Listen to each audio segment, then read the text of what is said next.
the weirdest anime sibling relationships. So for some reason, anime has this trope or fetish for incest. And as a decade-old anime watcher with over 400 shows in my arsenal, please be impressed, I tend to overlook it and pay it no mind as it's such a common thing. But every once, not so once in a while, they gotta take that shit too far. You looked at me, that's why. You're weird. You didn't look at me and count me down. Prime example, Koi Kaise. Probably butchered that, I'm sorry. Now, this abhorrent display of visual war crimes is a show about forbidden love between two siblings.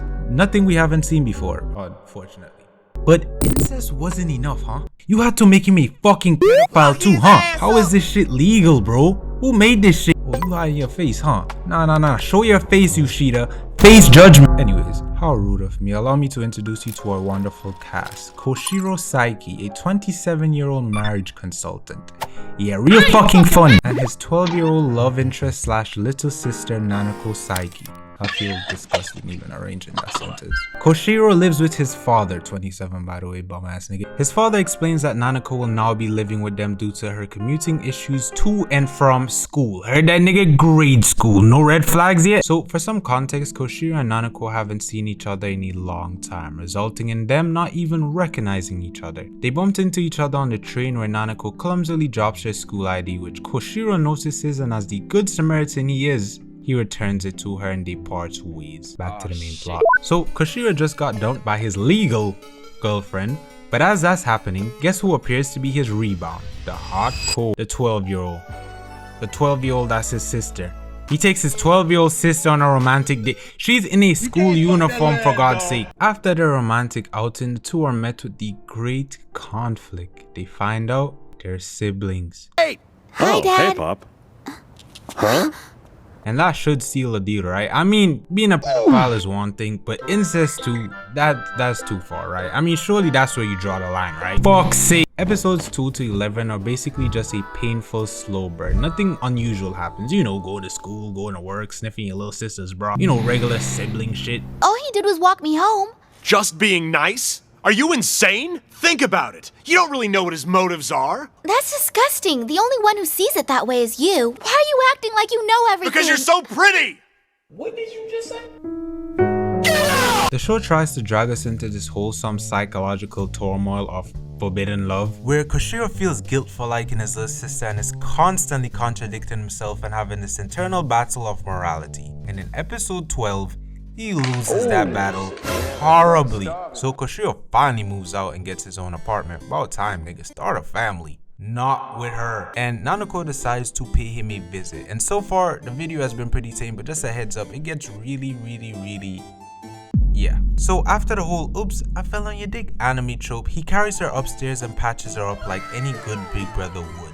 Y'all big brother blushes at the side of your knees too, right? So she offers to make him a proper meal as bro has been on the Kid Naruto diet, just spoiled milk and ramen. So she creates a list and he goes shopping. While doing so, his coworker, the only sensible logical character in the show, because the other coworker is like 10 times worse. No question about it. You don't say. Ah, I'm telling you, at my age, there isn't any legal way to meet a teenage girl. I know, because I've tried. So anyways, she decides to pop in and there she's met with Nanako, his sister. Now, context, she is aware of the dichotomy between the two of them and thankfully is strongly against it. So Nanako, being infatuated with her brother, gets jealous and asks if she's going out with her brother. And she realizes that she needs to be the only adult in the show and try putting a stop to this madness. And that creates a huge fight between the two. Imagine having a fight a dude's little sister over his dick. She finally decides enough is enough, I ain't dealing with this shit, and confronts Koshiro, whom she expects to have better reasoning, but surprise, he fucking doesn't. Hold on, what do you mean it'll be fine? It just is. Have you even seriously thought about your future? This has nothing to do with you. That doesn't matter. How can I just stand by and watch the two of you plunge headlong into a life of misery? Life of misery. This isn't your decision to make. Man, what the fuck is you talking about? What the fuck was that? I'm sorry. He goes back home and the climax finally happens. They confess their love for each other reluctantly, but it happens. And then they fuck. Yeah, like they straight up have sex. I don't know, bro. I'm lost for words. Like, how does something like this not violate some kind of media policy? I know it's animated and it's a art expression, but this is just straight up softcore CP, bro. Arrest this nigga, check his hard drive, do something, man. After doing the deed, post-nut clarity happens, and they realize how horrible this entire situation is, and they both kind of face the reality and premise of, well, death. As they're so ashamed of themselves, they cannot face their parents, which could have been easily avoided, by the way, if you didn't fuck your little sister. The show is completely garbage in terms of direction. It's basically contradiction after contradiction. After heavily regretting their actions, they just do a full 180 and go back to being fine with this. And disappointingly, everyone around them seems to be fine with it as well. They then go on to have the Disney fairy tale ending, and the series comes to an end. Well, season 1. I'm not going to watch or read any more of this shit to figure out what happens next, but there is a special, so go knock yourself out if you're interested in seeing what happens next. Nah, actually knock yourself out, bro, because why you want to watch that? Huh? Hey, officer, arrest him too.